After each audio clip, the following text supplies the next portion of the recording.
Okay, so you've landed some paying clients, but you're still very early in your business. And now you're starting to worry about how you'll keep that income flowing. If you're in that spot today, you are right to be concerned because keeping this new enterprise on track is not going to happen on its own. At the same time, your concern doesn't have to develop into panic. You simply need to take a measured approach to keeping your new business momentum going. Sustaining momentum is largely a function of keeping your lead funnel full. When you have lots of promising leads, you're less likely to feel that, now what feeling when you close out a project with a client. So, how can you keep that momentum going? How can you keep clients coming in? Well, here are 4 core strategies you can employ: direct outreach, referrals, networking, and nurturing.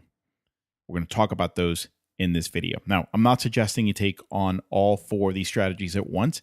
Instead, I suggest you pick 2 strategies to start, or even 1, and then start adding one by one as you hit your stride. To help you decide where you should start, let's review each one of these core strategies in a bit more detail. Core strategy number 1 would be direct outreach. So generally, there are 4 direct outreach methods you can use to reach prospects directly, and they are warm emails, direct mail, phone, and social media. Let's talk about warm email prospecting. Warm email prospecting is similar to cold calling, but with email. Now, unlike cold calling, where you're pretty much just using the same script with everyone you call, you instead customize each email message for each prospect. You want to keep your warm email short, relevant, and personalized. That is absolutely key. Is keep in mind also that the goal of a warm email is not to land a client, it's to start a conversation. Direct mail is another method. Direct mail is basically, instead of email, you're sending print items through the post office. These can include what I call warm letters, which are very similar to warm emails, but sent via snail mail and essentially just repurposed so they work as in a letter format. Lead generating letters, postcards, booklets, and so forth. So this is physical mail. Another method is phone. The phone is a great mechanism for following up with past and current clients and promising prospects. It can also be used as part of your nurturing efforts for not yet ready prospects, and we'll talk more about that later. And finally, social media. Social media is a great way to connect with prospects and clients. LinkedIn in particular lends itself really well to new prospect outreach. So that is direct outreach. Let's talk about the next one, referrals. Some referrals happen more or less organically, but if you're serious about keeping your momentum going, you need to make referral generation a more purposeful and proactive activity. So here are some tips for making that happen. Step number 1, you have to ask. Sounds simple, but most people don't do it. Most clients are not going to decide to send referrals your way on their own. They're just not going to be thinking about it. You have to ask. Now, don't worry, you're not going to lose clients by asking for referrals. Nothing bad's going to come out from asking. That's the first thing you got to keep in mind. The second thing is you got to ask the right way. So some really quick tips for asking the right way is ask for referrals when you're praised. That's a great opportunity to say, thank you, I appreciate that. Hey, do you happen to know someone, ... Ask frequently. Don't be afraid to ask more frequently. I find that most of us we rarely ask. We got to get into the habit of asking more frequently. Ask in person or over the phone. Try to avoid email. Sometimes email is going to flow more naturally, especially if the praise came via email. But whenever possible, ask in person, over the phone. It's much more impactful and much more likely to result in a referral. Ask with confidence. You've earned the right to ask, especially if you've been praised, if you've done a great job for the client, if they're happy with your work. And also position your request carefully and intentionally. I like to position it by kind of introducing it with something along the lines of, most of my business comes from referrals. Therefore, I wanted to ask if you happen to know someone, right? So when you let them know, look, this is how I make a living, I kind of count on referrals from great clients, then it raises the level of importance of your request. And then finally, suggest specific categories or industries or situations where you can provide value. It's much easier for people to think of someone they can refer you to if you give them some parameters or some ideas, if you help them jog their memory. And then step number 3 for asking and getting better referrals is to create a referral expectation from the start.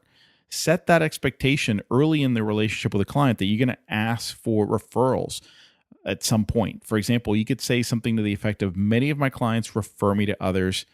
Once we've done a couple of projects together, if you're thrilled, I'm going to ask you for a referral. I love that approach because it shows that, look, I am in this not just because it's the right thing for me to do to give you my best work, but I want you to be so thrilled that you're going to want to comfortably refer me to others. The next core strategy is networking. And networking can be one of your most powerful prospecting ingredients if you do it properly. Some of the most successful freelancers I know built their businesses entirely through networking. When it comes to networking, it's better to narrow your efforts and go deep rather than spread yourself widely and more superficially. So stick to a couple of organizations and get involved as much as possible in each one. I'd rather see you go deep within even one organization and get deeply involved in that one than just try to just go to a few events in 5 or 6 different organizations. Networking is going to require you to think long term. Most of the benefits are not going to come overnight. They'll often come when you least expect them, and surprisingly, when you need them most. The next one is nurturing, and the final strategy is nurturing. If you're not staying in touch in a value-added way with prospects that aren't ready to hire you today, you really are missing out on some great opportunities. Again, this is something you want to systemize through a simple nurturing process. And here are some tips for doing that effectively. First, compile an information library. This doesn't have to be huge, but you're going to need some valuable and relevant content that you can share with prospects as part of your, hi, I thought you might find this interesting type of outreach, which is essentially what we're doing here. Your library can consist of things you've written yourself or third-party articles and reports with attribution, of course. It could be, a case study you've written on a recent client. It could be articles or research reports you've come across. Anything that you feel would be relevant to some of your prospects.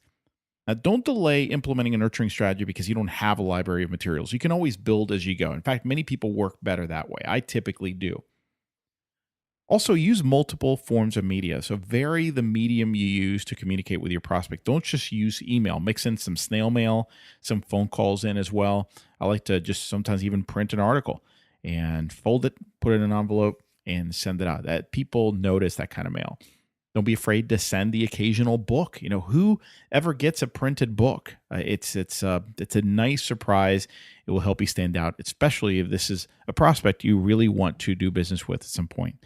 Leverage the power of frequency. So send something every 1 to 3 months or so, depending on what you know about the prospect and their timing.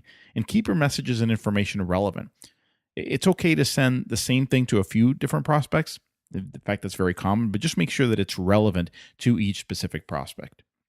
Finally, you're going to want to implement a simple tracking system. You need to keep track of your nurturing efforts, something that allows you to figure out and keep track of whom you sent what. Sometimes a simple spreadsheet will do. In fact, I think it's the best way to start. Or you could check out some contact management systems that are out there that are very efficient and easy to use, things such as Highrise, Contactually, or Zoho. But the key with this is really the discipline and the habit. You need to carve out time every week or every other week for this nurturing activity. So as I mentioned earlier in the video, I don't recommend that you try to address all 4 of these core strategies at once. After all, the goal is to build momentum, not to burn yourself out. So select 2 core strategies to start with and focus your efforts on those strategies. And once you feel comfortable with them, you can then add a 3rd one and then a 4th one. And gosh, worst come to worst, just start with 1. Keeping your initial business momentum going is going to take some work, but the more momentum you build, the easier it will be to sustain that momentum and the more comfortable you'll feel. And your business will be the better for it. This has been Ed Gandia from High Income Business Writing. To get more tips, strategies, and ideas to earn more in less time, doing work you love for better clients, visit b2blauncher.com.